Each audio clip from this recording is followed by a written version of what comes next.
Good afternoon, class, and welcome to HBSE or Social Work 619. I'm your instructor, Harvetta Ray. So, do I have a nickname? No, you can call me Instructor, Professor Ray, Miss Ray, Miss Harvetta, whatever you prefer. My preferred pronouns are she, her, etc. Where did I attend undergrad school and what was my major? I first attended undergrad school at Indiana University, and my major was psychology. Then I learned about social work from a coworker, transferred to University of Louisville, acquired my bachelor's, and then my master's degree, and here I am today. So, city and state in which I live and what time zone. I'm in Clarksville, Indiana, Eastern Standard Time. Nope, I'm not in a practicum right now. However, when I was in grad school, I did a practicum at Family Scholar House. In undergrad, I had a practicum at Nativity Academy in Louisville, Kentucky.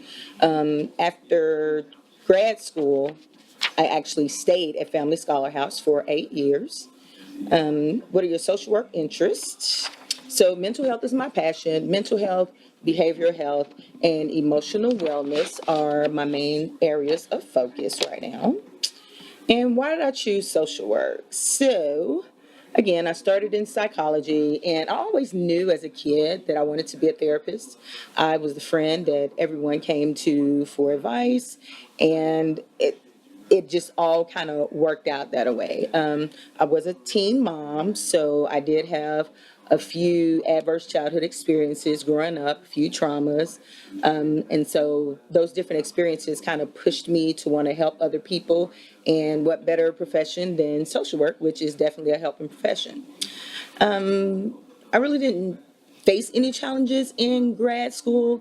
However, I can't wait to hear about some of the challenges that you all face, and hopefully I can assist you all in overcoming some of those challenges. What do you want to do after grad school? With my MSSW? So when I graduated grad school, I decided I wanted to get my LCSW and become a licensed clinical social worker. I will actually be completing that this spring while you all are in school. I'm also studying as well. What I plan to do after that, I have no idea. Currently doing contract work in private practice, but I may work somewhere else too for another organization. You never know. So, what do I do when I'm not teaching? Do I work? And if so, where? Well, when I'm not teaching, I work as a therapist with Mindful Direction Counseling Services as well as Creative Spirits Counseling Services.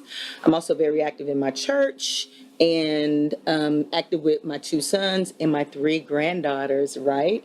Ages 6, 2, and 4 months. Those are my loves, the loves of my life. What I want you all to do is have fun, enjoy the course, and remember that communication is key. So I thought that with this introductory video, I would go ahead and go over the syllabus for this semester. And a couple of you had caught a few mistakes that I had made before I reposted it last night. So hopefully we've got all that taken care of. So HBSE is a sequence. So you have 603 and then 619. This is 619, of course.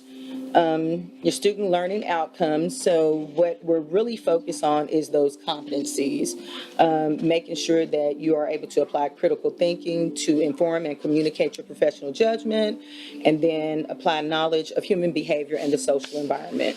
So that's really the learning outcomes. Usually, I believe HBSE is pretty much a refresher course. Some of these things you should have already had. However, if you didn't have it, don't worry about it. You're going to learn a lot over this semester.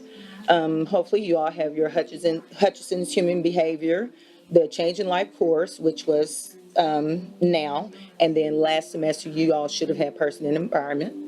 You're going to need your code of ethics. I already uploaded that online, so you all can either print that off or just view it online. We might go over some things in the APA, but usually I don't. I'll probably post some questions. Definitely going to cover some ethical questions in the code of ethics, but I don't know if we're going to go into diagnosing because this is just not really the class for that. So expectations. So you're expected to virtually attend all classes, but it's really work at your own pace. Since Blackboard has changed a little bit, I may do a session to where we can all collaborate, just depending on everyone's time zones and if there's a way for us to do that. But until we figure that out, then we'll just have the discussion boards, and I may do a blog or a chat. I don't know. I'm just still trying to get a feel of everyone's learning style, what everyone prefers, and what best suits you, because this class is really about helping you all become the best social workers you can be, and just help make sure that everything goes as smooth as possible. I do believe, well, I teach online because I have a lot of other things going on, so I'm only left to assume that everyone who takes online classes, or the majority of you all, have other things going on in life. So online classes are really convenient.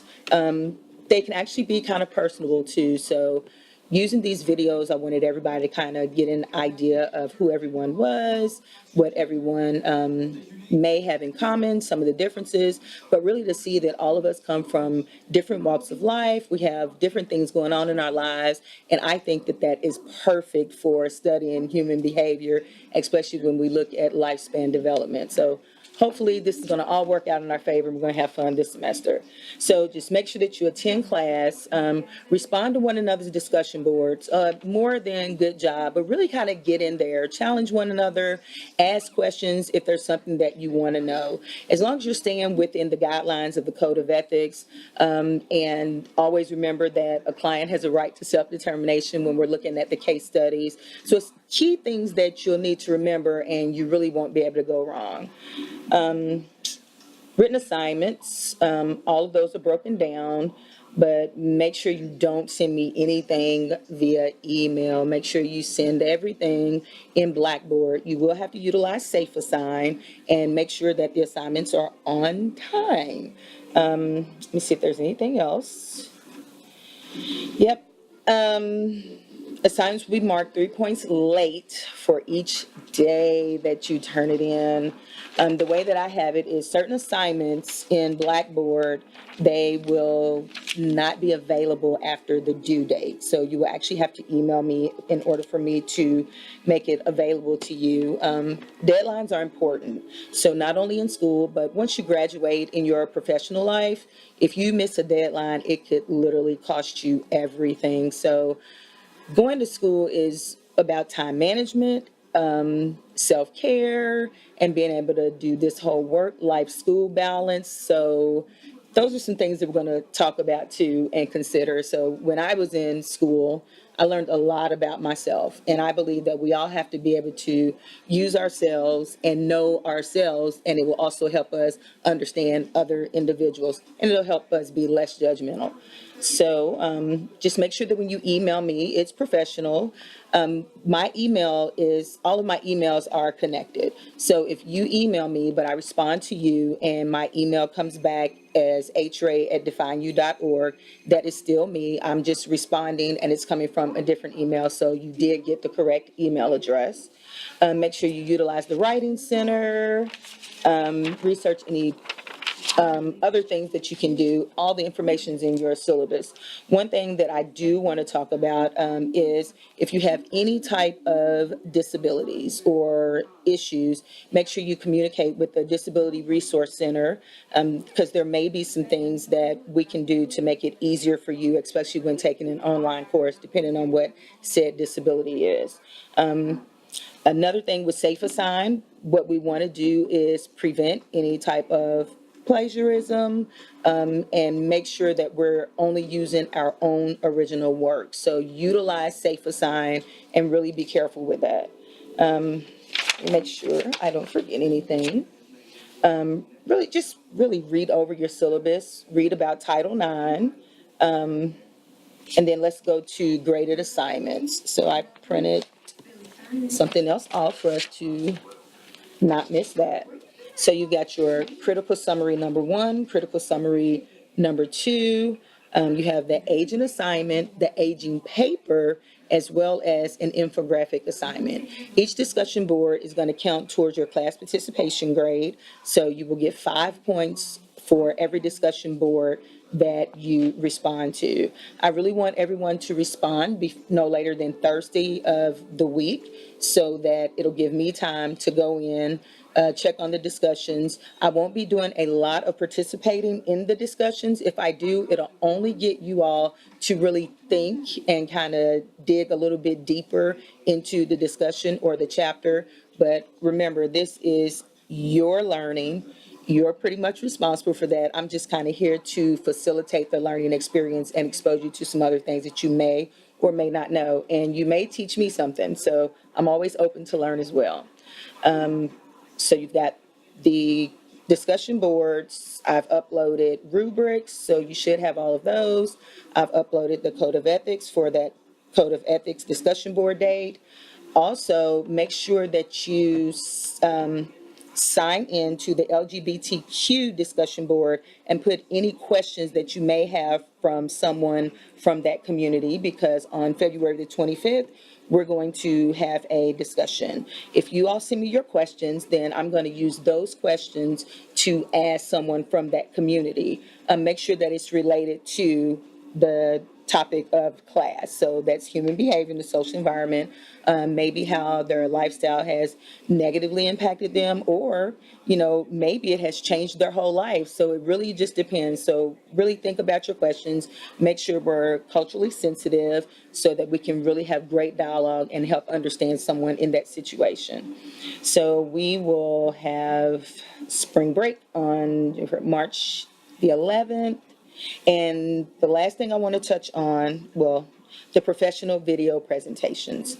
I do plan to create one. I'm actually in the process of doing that now and uploading it as an example of what it should look like.